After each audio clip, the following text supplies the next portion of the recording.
Assalamualaikum warahmatullahi wabarakatuh. Sebelumnya izin memperkenalkan diri, nama saya Ilham Vigo Raimanda dengan NPM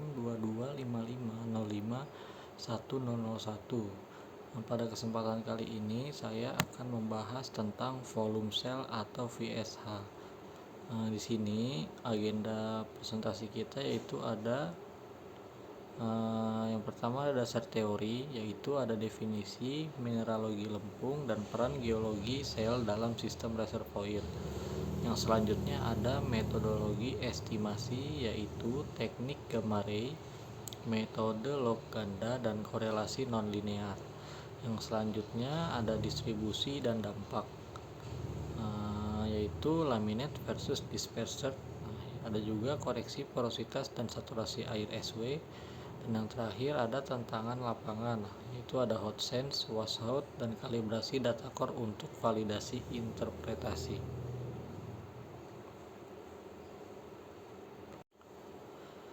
Baik, mari kita langsung ke slide pertama ini. Di sini kita akan membahas pentingnya analisis VSH.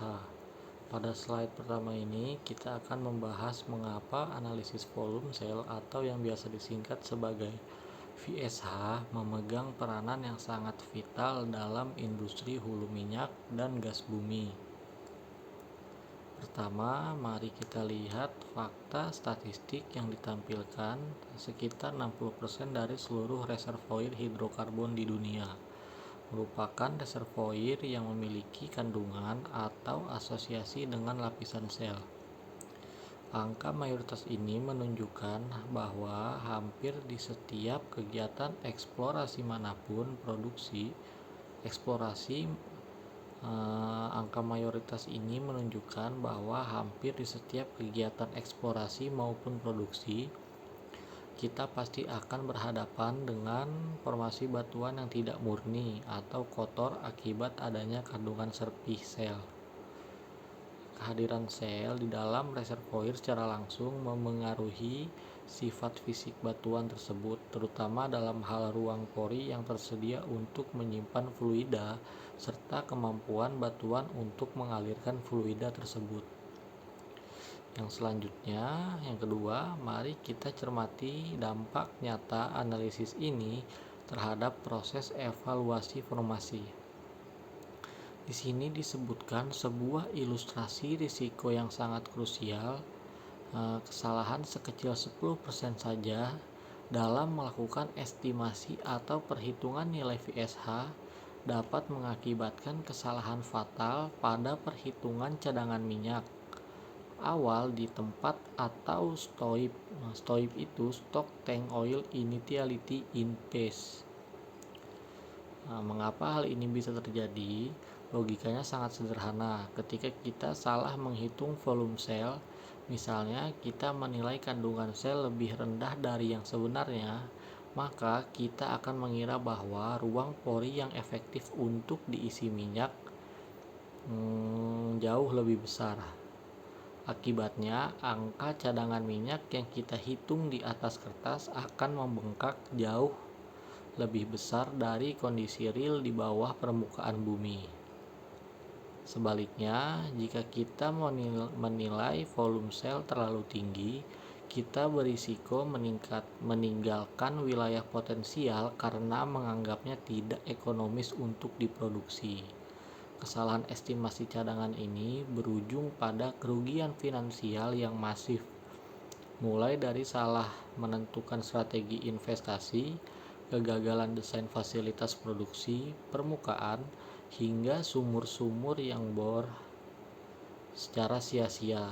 Oleh karena itu, akurasi dalam penentuan nilai VSH adalah fondasi utama yang menentukan hidup matinya keekonomian sebuah proyek migas. Berikutnya kita akan berlanjut ke slide 2, yaitu apa itu sel. Setelah memahami pentingnya analisis volume sel, sekarang kita harus membedah secara fundamental mengenai apa sebenarnya batuan sel itu sendiri dari perspektif geologi dan petrofisika. Di sisi kiri slide, kita bisa melihat gambar menara pemboran dengan latar belakang langit senja yang mempresentasikan aktivitas lapangan di mana formasi-formasi batuan bawah permukaan seperti sel ini ditembus dan dievaluasi. Dari konteks geologi, sel secara definisi adalah batuan sedimen klastik yang memiliki karakteristik berbutir sangat halus. Istilah penting yang melekat pada sel adalah sifatnya yang fissile atau mudah membelah atau pecah menjadi lapisan-lapisan tipis yang sejajar. Komposisi utama yang menyusun batuan ini adalah campuran dari berbagai jenis mineral lempung atau clay mineral. Selain mineral lempung, di dalam batuan sel juga seringkali terdapat campuran dari fragmen-fragmen kecil berukuran mikro dari mineral lain.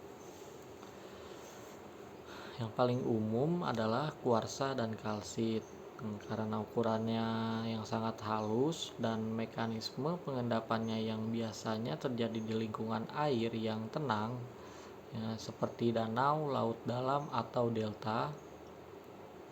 Penumpukan mineral lempung ini membentuk struktur batuan yang sangat padat dan berlapis. Kemudian selanjutnya, bagaimana kita memandangnya dari konteks petrofisika. Dalam dunia evaluasi formasi, kita mengenal istilah volume cell atau yang biasa disebut VSH.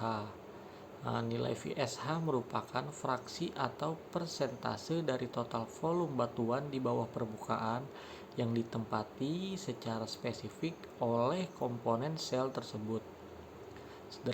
Sederhananya, jika kita memiliki 1 meter kubik batuan reservoir dan nilai VSH dinyatakan sebesar 0,2 atau 20%, itu artinya 20% dari total volume ruang batuan tersebut diisi oleh material serpih atau lempung, sedangkan sisanya 80% diisi oleh matriks batuan bersih seperti batu pasir atau karbonat, beserta ruang pori-porinya. Memahami porsi ruang yang ditempati sel ini menjadi langkah awal untuk mengoreksi pembacaan alat logging agar kita bisa mengetahui volume pori yang benar-benar bersih dan potensial mengandung hidrokarbon. Di slide berikutnya kita akan membahas karakteristik fisik sel. Baik, di sini slide ketiga ini membawa kita lebih dalam untuk mempelajari sifat karakteristik fisik yang dimiliki oleh batuan sel. Sifat fisik inilah yang menjadi alasan mengapa alat-alat logging pemboran dapat mendeteksi keberadaannya di dalam sumur. Ada 4 karakteristik utama yang perlu kita pahami dengan baik. Yang pertama itu ada ukuran butir. Seperti yang telah disinggung sebelumnya, sel memiliki ukuran butir yang luar biasa kecil, yaitu kurang dari 0,004 mm. Akibat dari ukuran butir yang sangat mikro ini, ruang antar butir menjadi sangat sempit dan jalurnya sangat berliku. Hal ini menyebabkan batuan sel memiliki sifat permeabilitas yang sangat rendah, bahkan sering dianggap bertindak sebagai lapisan penyekat atau pembatas seal atau caps rock yang tidak dapat dialiri oleh fluida. Selanjutnya, air terikat atau bond water.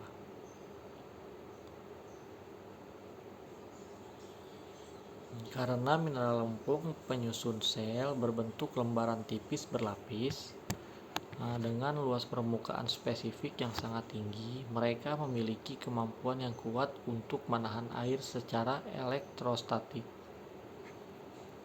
Air yang terjebak di permukaan lempung ini disebut sebagai bond water atau air terikat. Air ini tidak bisa bergerak atau diproduksikan, namun kehadirannya sangat memengaruhi pembacaan alat ukur karena air murni memiliki sifat fisik yang berbeda dengan minyak atau gas. Selanjutnya, konduktivitas. Akibat adanya struktur atom yang khas pada mineral lempung serta keberadaan air terikat, yang kaya akan ion di permukaannya, mineral lempung bersifat konduktif atau mudah menghantarkan arus listrik. Sifat ini memberikan tantangan tersendiri dalam pembacaan log resistivitas. Kehadiran sel akan menurunkan nilai pembacaan resistivitas log, sehingga jika kita tidak waspada, lapisan pasir yang kaya minyak bisa terlihat seperti lapisan air karena resistivitasnya mendadak turun akibat efek konduktif dari sel tersebut. Selanjutnya ada radioaktivitas. Karakteristik fisik terakhir yang tidak kalah penting adalah sifat radioaktifnya. Batuan sel seringkali mengandung unsur-unsur radioaktif alami, khususnya kalium, thorium, dan uranium. Unsur-unsur radioaktif ini memancarkan radiasi sinar gamma alami yang kemudian terdeteksi oleh alat gamma ray log. Semakin tinggi kandungan sel dalam suatu formasi, maka pancaran radiasi sinar gammanya akan semakin tinggi pula. Sifat inilah yang menjadi dasar utama penggunaan log gamma ray untuk menghitung nilai VSH. Selanjutnya kita akan masuk ke mineralogi lempung utama. Ketika kita berbicara tentang sel, kita tidak bisa menyamakannya begitu saja di setiap tempat. Karena sel terdiri dari berbagai macam mineral lempung yang memiliki perilaku kimia dan fisik yang sangat berbeda. Pada slide keempat ini dipaparkan 3 jenis mineral lempung utama yang paling sering kita jumpai dalam formasi reservoir. Yang pertama itu ada kaolinite, yaitu karakteristik utamanya dari kaolinite sendiri adalah sifatnya yang tidak non-expanding atau tidak mengembang ketika bersentuhan dengan air. Selain itu, mineral ini memiliki kapasitas tukar kation atau CEC atau cation exchange capacity yang rendah, yang berarti pengaruh konduktivitasnya listriknya relatif lebih kecil dibandingkan mineral lempung lainnya. Dalam studi geologi, kaolinite seringkali ditemukan terbentuk di lingkungan pengendapan air tawar atau di mana terjadi proses pencucian atau leaching asam yang kuat.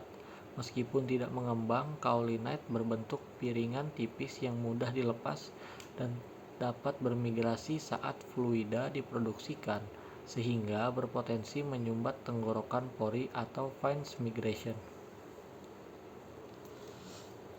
Selanjutnya kita akan masuk ke smectite. Mineral kedua ini adalah kebalikan dari kaolinite dan sering kali menjadi musuh utama para insinyur pemboran. Smectite memiliki sifat yang sangat mengembang jika terkena atau bersentuhan dengan air tawar. Hal ini bisa terjadi karena air dapat menyusup ke dalam struktur antar lapisan-lapisan molekulnya. Smectite juga memiliki nilai CEC yang tinggi dan kemampuannya mengikat banyak air. Ketika sumur dibor menggunakan lumpur berbahan dasar air, lapisan smectite akan menyerap dan air tersebut membengkak dan bisa menyebabkan dinding sumur runtuh atau wellbore instability atau menyumbat pori-pori secara permanen di sekitar lubang bor. Selanjutnya itu ada illite. Mineral ketiga adalah illite yang seringkali terbentuk dari hasil alterasi atau perubahan fase dari mineral smectite ketika terkena suhu dan tekanan yang tinggi. Akibat proses penguburan geologi yang dalam atau diagenesis, berbeda dengan smectite yang berlapis melebar, illite cenderung tumbuh dan berbentuk seperti serat-serat halus atau rambut fibrous.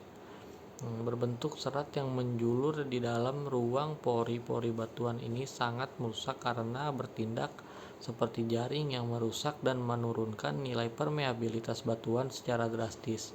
Meskipun ruang porositas totalnya mungkin terlihat masih cukup besar pada log. Selanjutnya kita masuk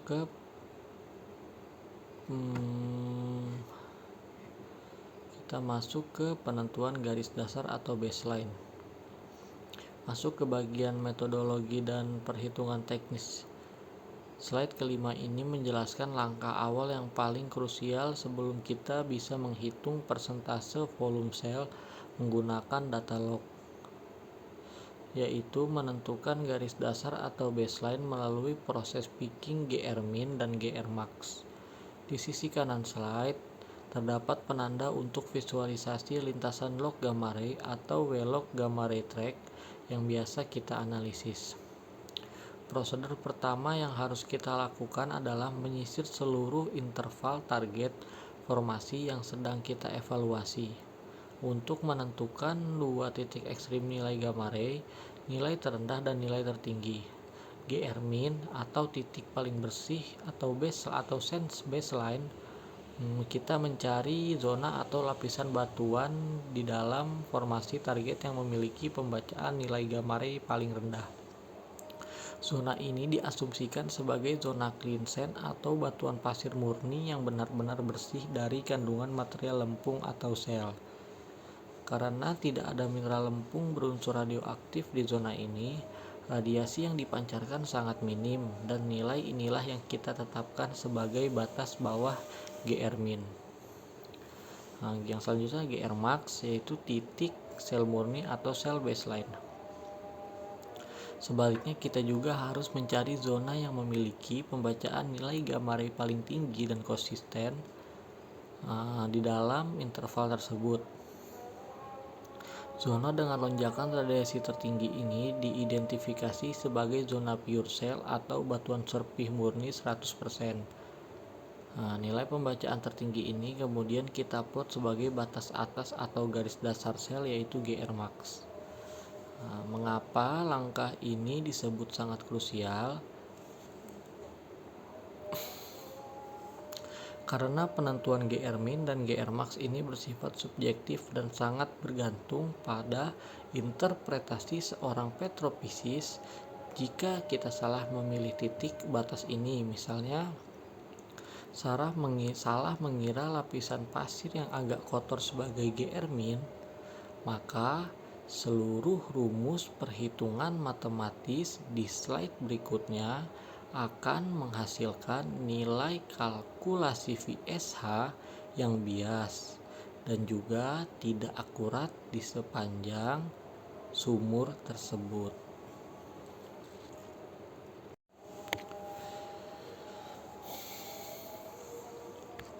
Selanjutnya kita akan masuk ke indeks gamma ray atau IGR.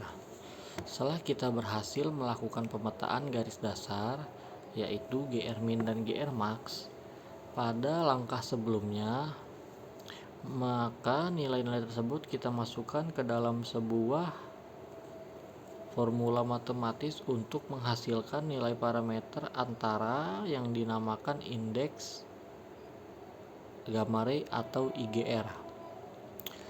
Pada slide ke-6 ini tampil formula utama dari indeks tersebut, yaitu IGR sama dengan GR log dikurangi GR min dibagi GR max dikurangi GR min.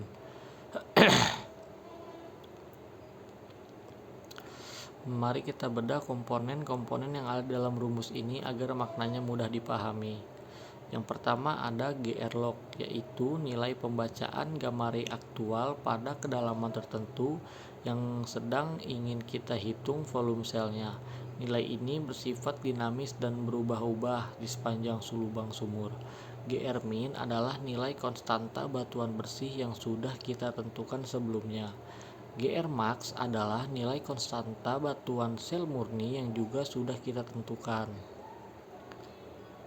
Selanjutnya kita melalui operasi pengurangan dan pembagian ini, nilai IGR pada dasarnya berfungsi sebagai alat penskalaan atau normalisasi data.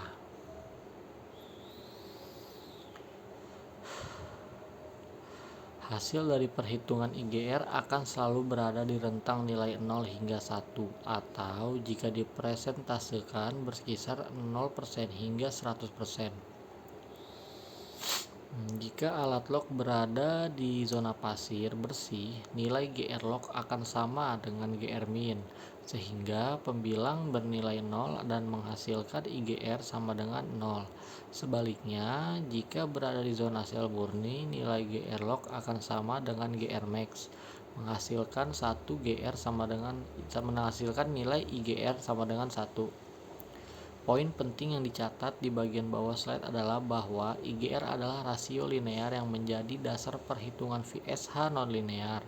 Artinya, nilai IGR ini belum tentu mencerminkan volume sel yang sebenarnya di dalam batuan. Mengapa? Karena hubungan antara tingkat radioaktivitas batuan dengan volume fisik serpih di dalamnya seringkali tidak berjalan lurus atau tidak linear tergantung pada faktor umur batuan dan kondisi geologinya. Oleh karena itu, nilai IGR ini bertindak sebagai jembatan atau input dasar yang nantinya harus kita olah lagi menggunakan model-model koreksi lanjutan. Nah, di slide berikutnya kita akan membahas metode linear VSH. Di slide ke-7 ini memperkenalkan pendekatan pertama dan yang paling sederhana untuk mengonversi nilai indeks gamma ray menjadi volume sel, yaitu metode linear VSH. Sesuai dengan namanya, formulasi matematis untuk metode ini sangat lugas, yaitu VSH sama dengan IGR.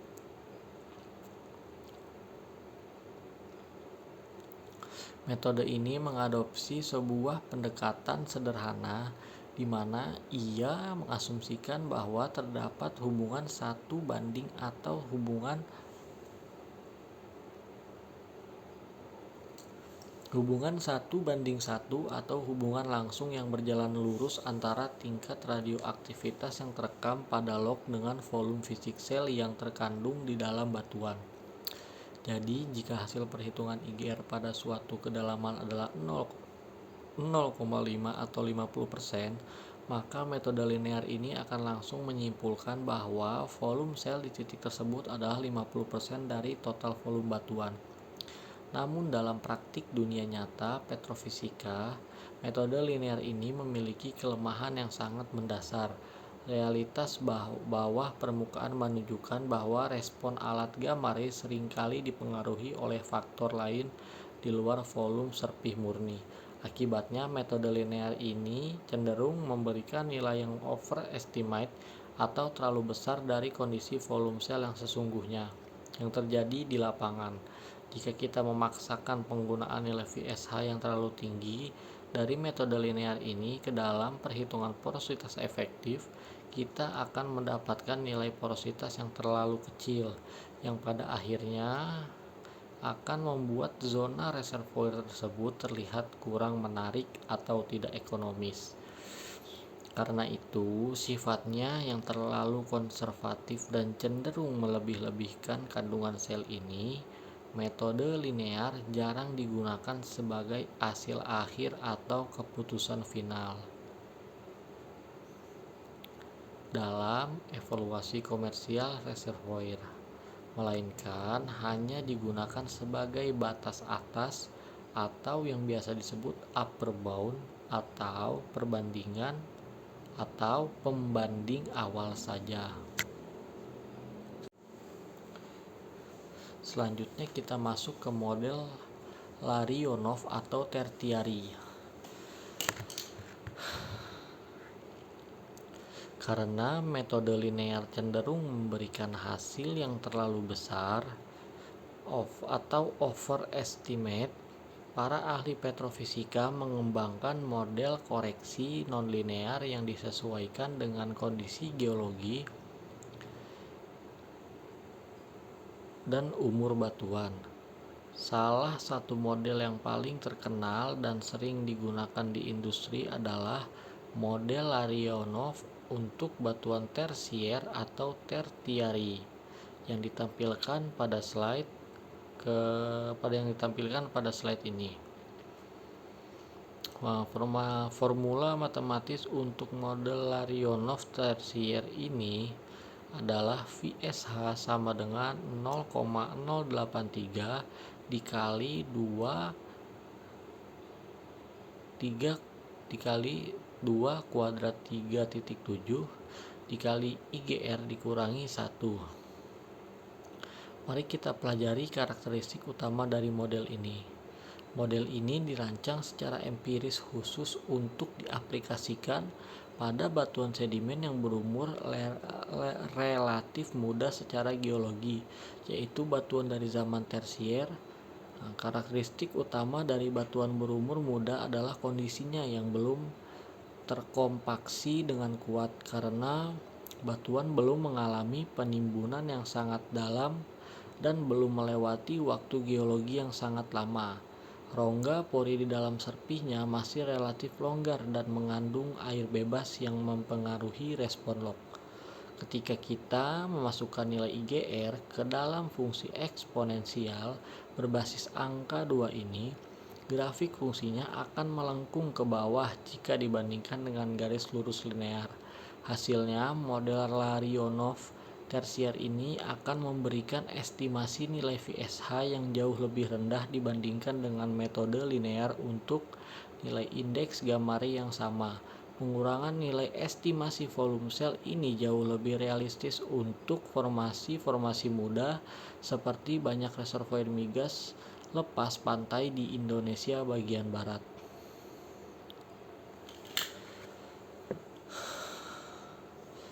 Sehingga kita tidak kehilangan potensi zona-zona produktif akibat ketakutan yang berlebihan terhadap efek keekonomian kandungan sel.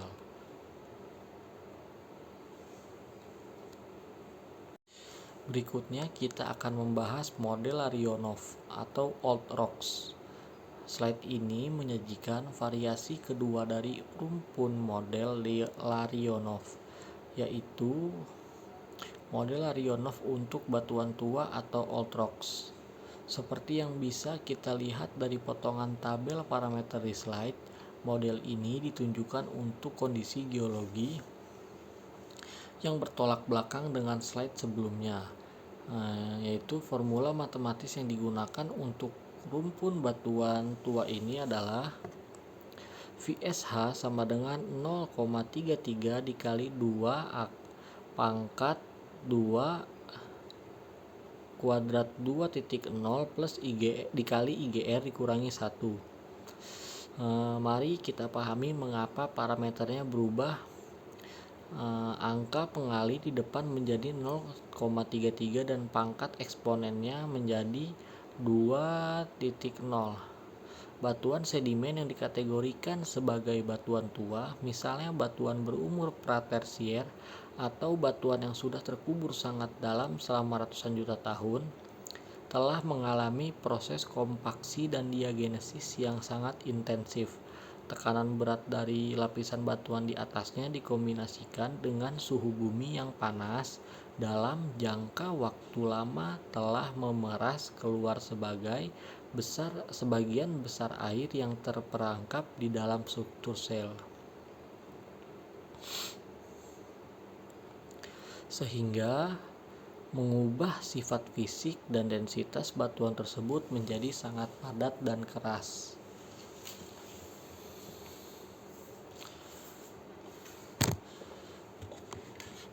Selanjutnya, karena perubahan fisik dan hilangnya air pada pori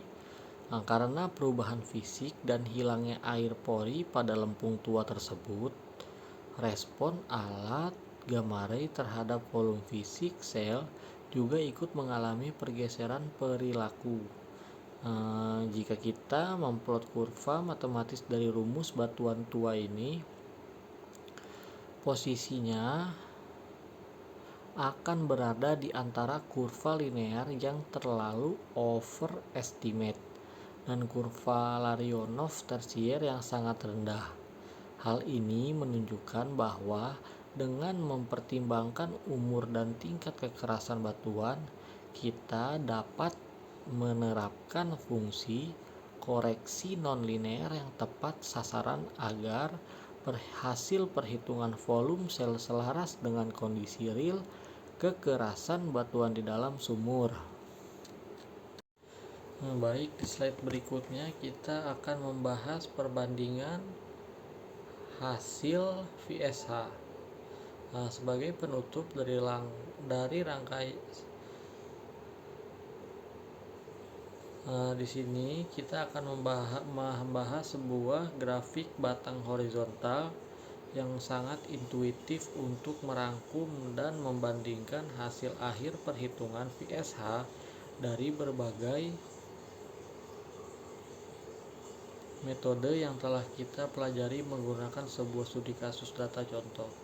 Mari kita asumsikan dari pembacaan data log di lapangan setelah dihitung menggunakan rumus indeks dasar. Diperoleh nilai IGR sama dengan 0,5 atau 50%. Angka 50% ini kemudian dimasukkan ke dalam 3 metode yang berbeda untuk dilihat perbandingan output volume selnya. Yang pertama, metode linear. Seperti yang sudah diprediksi, karena metode linear menganggap VSH sama dengan IGR, maka grafik batang teratas menunjukkan hasil kalkulasi volume sel yang sangat tinggi, yaitu mencapai 80%, atau dalam skala murni langsung mencerminkan angka bias linear tertinggi. Ini adalah visualisasi nyata dari sifatnya yang overestimate. Selanjutnya itu Stieber. Metode Stieber yang merupakan model non-linear populer lainnya untuk kondisi batuan tertentu berada di posisi tengah menghasilkan nilai volume sel sebesar 55%. Selanjutnya itu Larionov tertiary. Pada grafik batang paling bawah, model Larionov untuk batuan muda tersier menghasilkan angka volume sel yang paling rendah, yaitu hanya sebesar 35% saja. Perbedaan angka hasil akhir yang sangat mencolok ini dari 80% turun hingga menjadi 35% pada titik data log yang sama, membuka mata kita semua bahwa pemilihan metode atau model korelasi VSH tidak boleh dilakukan secara sembarangan. Seorang analis harus memahami dengan matang kondisi geologi regional, umur batuan formasi target, serta melakukan kalibrasi dengan data laboratorium real dari sampel inti batuan core data. Salah memilih metode akan berujung pada bias data yang sangat besar. Selanjutnya kita akan masuk ke metode neutron density cross plot. Metode neutron density cross plot merupakan salah satu teknik interpretasi log geofisika yang paling kuat dan diandalkan dalam evaluasi formasi batuan di bawah permukaan bumi, khususnya dalam menentukan volume serpi atau lempung VSH. Keunggulan utama dari metode ini terletak pada kombinasi respon fisik dari dua alat log yang berbeda, yaitu log neutron dan log densitas. Kemudian lempung atau serpih sel memiliki karakteristik fisik yang sangat unik dan kontras jika dibandingkan dengan batuan pasir reservoir bersih seperti batu pasir atau biasa disebut sandstone, dan batu gamping atau biasa disebut limestone. Secara fisik, lempung memiliki kerapatan matrik atau densitas yang relatif tinggi. Namun di sisi lain, mineral lempung secara kimiawi mengikat air dalam struktur kristalnya, yang biasa kita sebut sebagai bond water atau air terikat, karena log neutron yang pada dasarnya mengukur indeks hidrogen yang ada di dalam formasi. Kelimpahan air terikat pada lempung ini menyebabkan alat log neutron membaca nilai porositas atau kandungan hidrogennya yang sangat tinggi. Ketika dari data log neutron dan log densitas ini diplot secara bersamaan dalam sebuah grafik silang atau cross plot, kita akan melihat fenomena pemisahan atau divergensi kurva yang sangat jelas. Pada zona yang kaya akan lempung, kurva neutron akan berdefleksi ke arah porositas tinggi ke kiri, sedangkan kurva densitas menunjukkan nilai densitas batuan yang tinggi. Jarak pemisah antara kedua kurva inilah yang menjadi indikator yang sangat akurat untuk menghitung nilai VSH.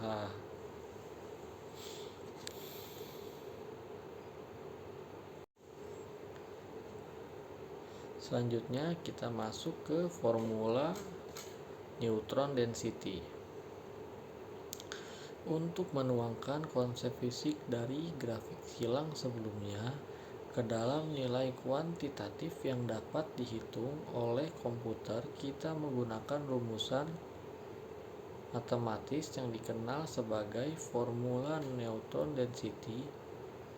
Formula ini memanfaatkan nilai porositas semu atau apparent porosity yang dibaca langsung oleh log neutron yang ditandai dengan Pn dan log densitas yang ditandai dengan Pd untuk mengkalkulasi fraksi atau volume lempung VSH secara presisi pada setiap kedalaman sumur. Persamaan matematisnya adalah sebagai berikut, yaitu VSH sama dengan Pn dikurangi Pd dibagi Pnsh dan dikurangi Pdsh. Mari kita bedah satu persatu komponen yang ada dalam rumus ini agar mudah dipahami. Yang pertama ada Pn dan Pd, yaitu pembilangnya. Ini adalah nilai porositas semu yang terbaca oleh log neutron dan log densitas pada lapisan atau titik kedalaman batuan yang sedang kita evaluasi saat ini. Selisih antara keduanya menunjukkan seberapa besar deviasi respons akibat pengaruh material salah selain matriks batuan bersih.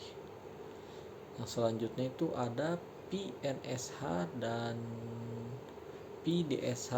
Di sini penyebutnya. Ini adalah nilai parameter dasar lempung atau yang biasa disebut cell baseline parameters. Nilai ini diperoleh dengan cara mencari lapisan lempung murni atau pure cell atau clean cell yang paling tebal di dalam sumur tersebut, yang kemudian mencatat berapa nilai porositas yang terbaca pada log neutron yang ditandai Pnsh dan log densitas yang ditandai dengan Pdsh di zona murni tersebut. Parameter ini berfungsi sebagai titik kalibrasi maksimum atau nilai pembagi standar. Kemudian selanjutnya kita akan masuk ke metode log SP. Selain menggunakan log radioaktif atau log porositas, kita juga memiliki alternatif klasik yang tidak kalah penting dalam mengidentifikasi litologi dan menghitung volume lempung, yaitu metode log SP atau spontaneous potential. Log SP bekerja dengan cara mengukur perbedaan potensial listrik alami yang terjadi secara spontan antara elektroda yang bergerak di dalam lubang bor dengan elektroda referensi yang ditanam di permukaan tanah. Fenomena listrik ini terjadi akibat adanya proses elektrokimia dan elektrokinetik yang dipicu oleh perbedaan salinitas antara air yang terkandung di dalam formasi batuan dengan air filtrat dari lumpur pengeboran atau mud filtrat. Nah, ketika alat log melewati formasi batuan yang tebal dan memiliki permeabilitas yang tebal yang baik, seperti batu pasir poros yang berisi fluida, maka ion-ion akan bergerak bebas dan menghasilkan defleksi kurva SP yang menjauh dari garis dasar lempung atau shell baseline. Defleksi ini berupa defleksi negatif ke kiri atau positif ke kanan, tergantung perbandingan salinitasnya. Kemudian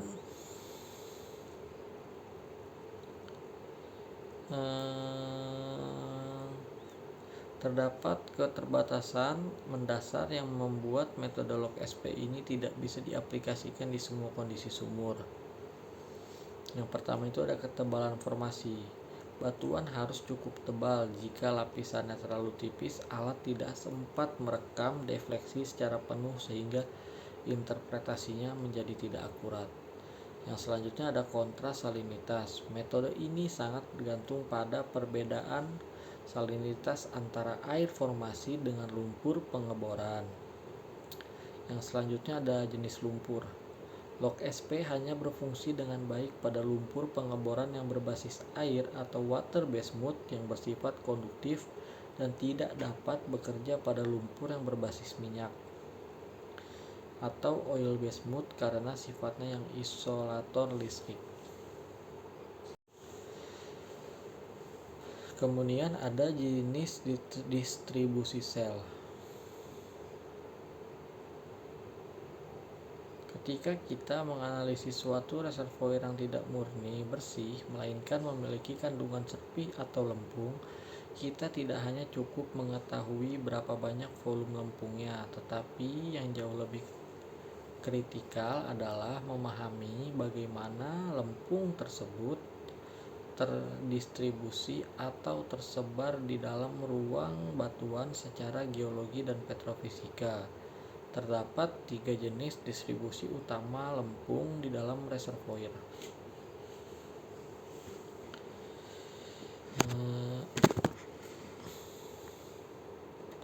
Yang pertama itu ada laminate cell, yaitu serpih berlapis. Pada tipe distribusi ini, lempung hadir dalam bentuk lembaran atau lapisan-lapisan tipis lamina yang tersusun secara horizontal di antara lapisan batu pasir bersih. Di sini, lempung dan pasir terpisah secara fisik sebagai entitas individu yang berbeda. Lempung tidak masuk atau mengganggu ruang pori di dalam lapisan pasir itu sendiri. Selanjutnya ada dispersi sel, dispersed cell, atau serpih tersebar. Tipe kedua ini jauh lebih problematik. Lempung tidak membentuk lapisan tersendiri, melainkan tumbuh menempel atau mengendap langsung di dalam ruang pori-pori batu pasir. Lempung ini bertindak seperti pengisi pori atau pure filling material yang mengokupasi ruang kosong yang seharusnya menjadi tempat berkumpulnya minyak atau gas. Yang selanjutnya ada struktural cell. Struktural sel atau serpih struktural. Pada jenis ketiga ini, lempung hadir sebagai butiran atau klasta individual yang bertindak langsung sebagai bagian dari kerangka utama penyusun batuan atau yang biasa disebut rock matrix framework. Artinya, butiran lempung ini menggantikan posisi butiran kuarsa atau mineral utama lainnya dalam menahan beban struktur batuan. Kemudian kita akan masuk ke model laminate. Mari kita bedah lebih dalam mengenai jenis distribusi yang pertama, yaitu model laminate atau model serpih berlapis. Model ini dicirikan oleh struktur perselingan tipis antara batu pasir berkualitas baik dengan lempung murni. Karakteristik utama yang paling menguntungkan dari model laminate ini adalah lempung tidak merusak porositas asli dari lapisan pasir di antaranya. Lapisan pasir tetap memiliki ruang pori yang bersih, interkoneksi yang baik, dan juga kemampuan simpan yang optimal. Namun, model ini memunculkan sebuah tantangan besar saat kita melakukan interpretasi menggunakan data log konvensional, seperti yang terlihat pada visualisasi model sumur 3 dimensi di slide.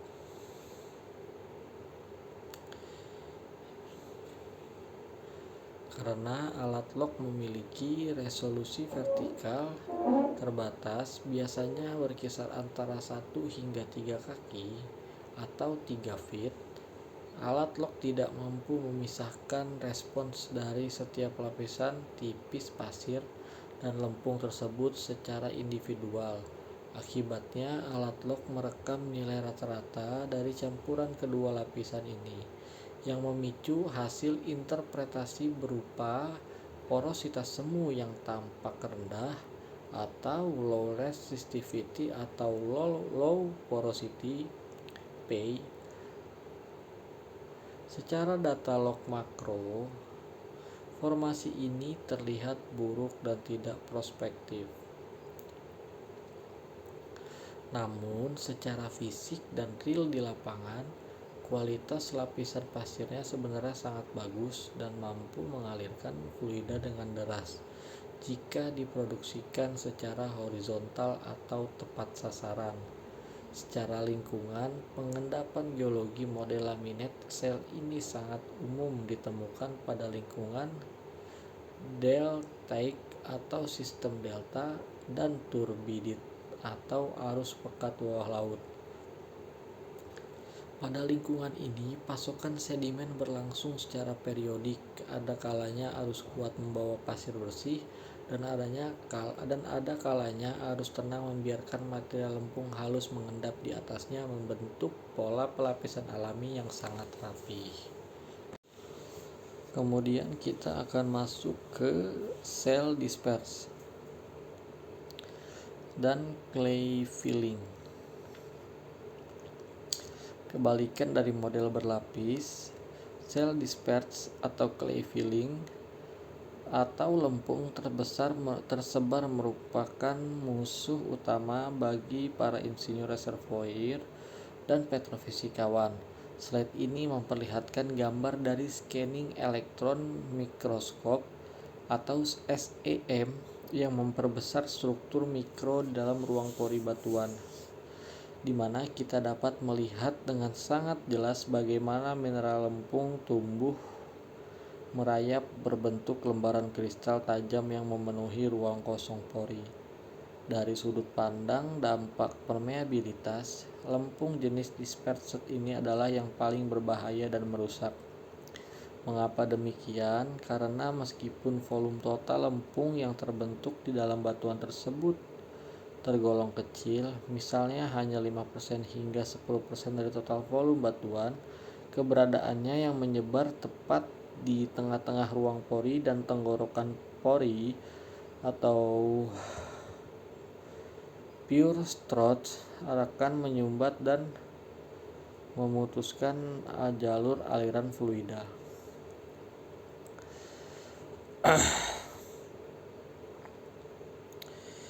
Hal ini mengakibatkan nilai permeabilitas atau kemampuan batuan untuk mengalirkan zat cair atau gas merosot secara drastis hingga mendekati nol. Efeknya, walaupun log menunjukkan batuan tersebut masih memiliki porositas total yang cukup untuk menyimpan minyak, minyak tersebut akan terkunci rapat di dalam batuan dan tidak akan pernah bisa mengalir keluar menuju lubang sumur saat diproduksikan.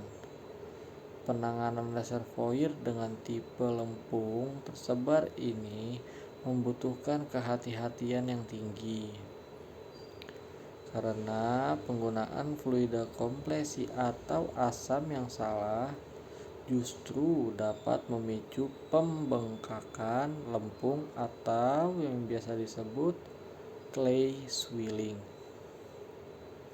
atau migrasi partikel halus yang akan semakin memperparah penyumbatan formasi.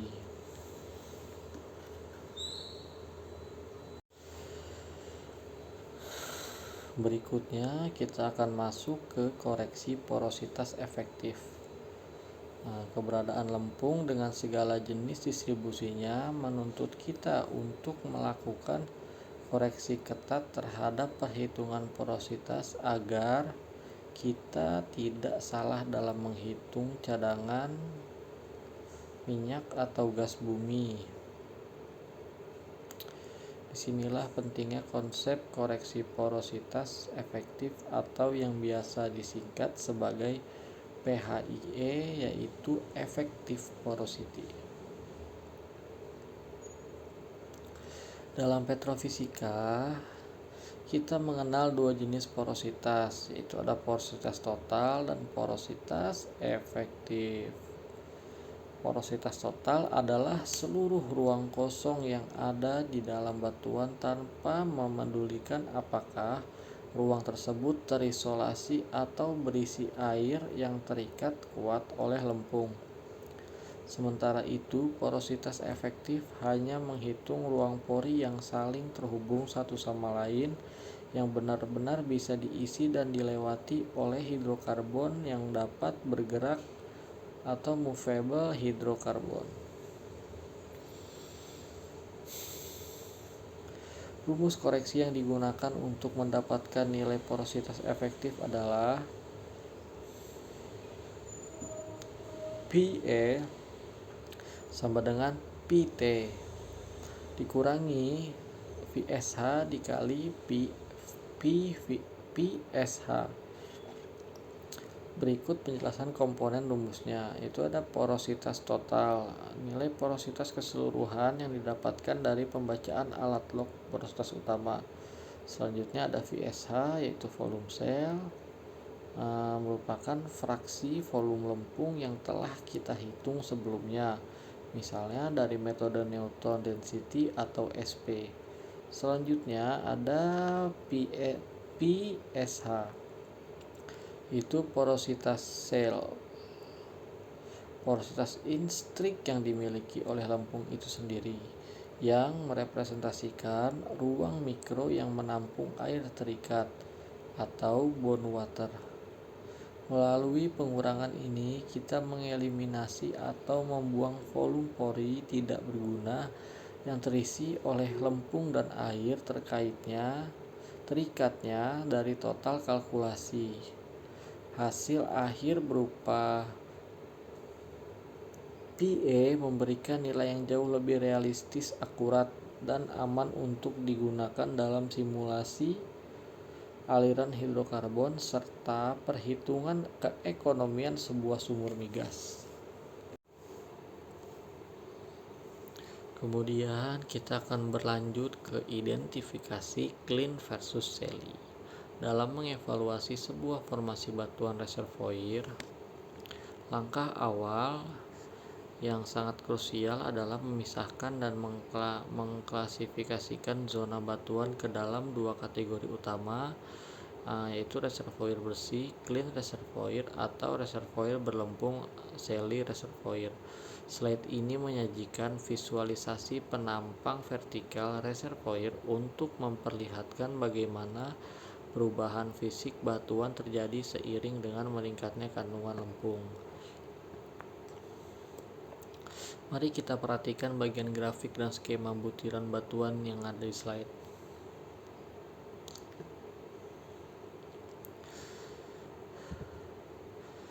Yang pertama ada clean sand bagian atas, ditandai dengan butiran pasir yang berwarna kuning yang mendominasi tanpa adanya pengotor. Batuan pada zona ini memiliki kualitas penyimpanan atau storage capacity yang sangat tinggi dan jalur aliran atau permeability yang optimal karena ruang antar butiran bersih sempurna. Formasi seperti inilah yang menjadi target utama dalam eksplorasi migas karena dapat langsung diproduksikan dengan mudah dan murah.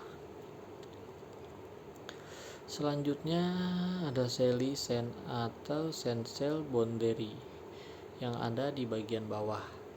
Seiring bergeraknya tanda panah merah ke bawah yang melambangkan peningkatan nilai radioaktif gamma ray atau increasing gamma, mineral lempung yang ditandai dengan warna hijau mulai menyusup dan mengisi ruang-ruang di antara butiran pasir.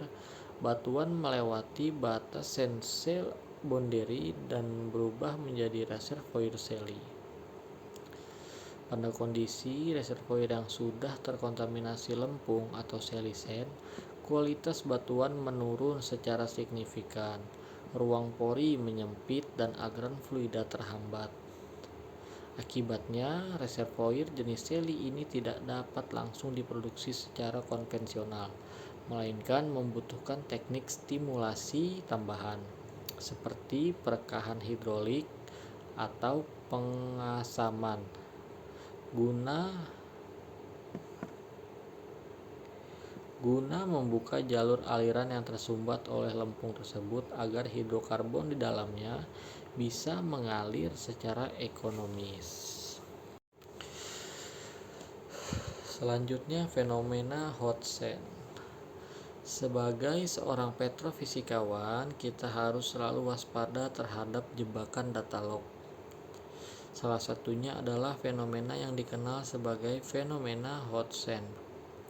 Secara standar operasional di lapangan, alat log gamma ray digunakan sebagai acuan utama untuk membedakan pasir dan lempung, di mana asumsi dasarnya adalah nilai gamma ray rendah berarti pasir bersih dan nilai gamma ray tinggi berarti lempung, karena lempung mengandung unsur radioaktif seperti kalium, thorium, dan uranium. Namun, asumsi dasar ini terpatahkan secara ekstrim oleh fenomena hot sands. Kejadian ini merupakan sebuah peringatan radioaktif di mana terdapat beberapa jenis batu pasir tertentu, contohnya pasir feldspar, argos, atau pasir glauconite yang secara alami mengandung mineral dengan unsur radioaktif yang sangat tinggi di dalam butiran pasirnya tersendiri, bukan berasal dari material lempung. Ketika alat log gamma ray melewati lapisan pasir radioaktif ini, alat akan merekam pancaran radiasi yang sangat tinggi. Jika kita mengevaluasinya secara mentah-mentah tanpa analisis mendalam, log gamma ray akan menipu kita, membuat kita salah menyimpulkan bahwa zona tersebut adalah lapisan lempung tebal yang tidak produktif. VSH terbaca sangat tinggi, padahal kenyataan realnya zona tersebut adalah lapisan pasir yang sebenarnya bersih, memiliki porositas sangat bagus dan kaya akan kandungan minyak. Kesalahan interpretasi pada fenomena ini bisa berakibat fatal, yaitu terlewatinya zona produktif kaya minyak bypass pay zone yang bernilai jutaan dolar hanya karena salah membaca data log tunggal. Berikutnya, yang terakhir, kita masuk ke validasi data core.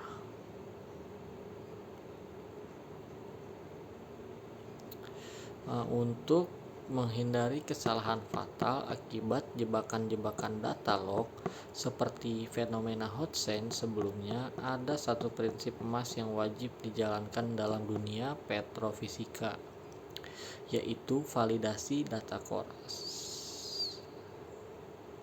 Seperti yang diilustrasikan pada gambar di slide, di mana seorang ahli geologi atau teknisi sedang mengambil sampel langsung di lapangan.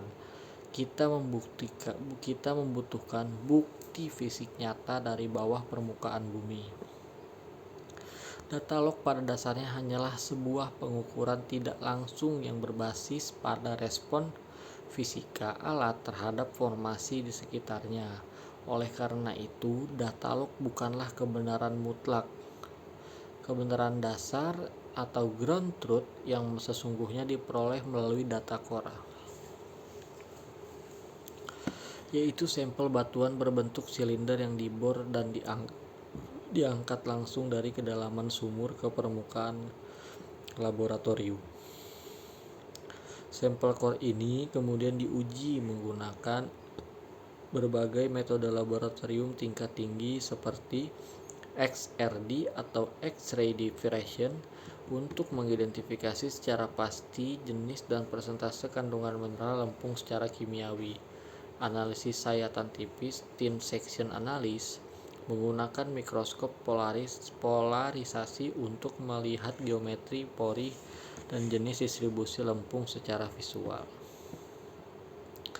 Hasil analisis laboratorium dari core ini memberikan data mineralogi absolut dan kepastian fisik mengenai kondisi reservoir yang sebenarnya, dan fisik inilah yang kemudian digunakan oleh petrofisikawan sebagai titik kalibrasi utama untuk menentukan baseline pada log gamma ray, log nukleon, dan log densitas dengan melakukan kalibrasi silang antara data log dan dengan data core.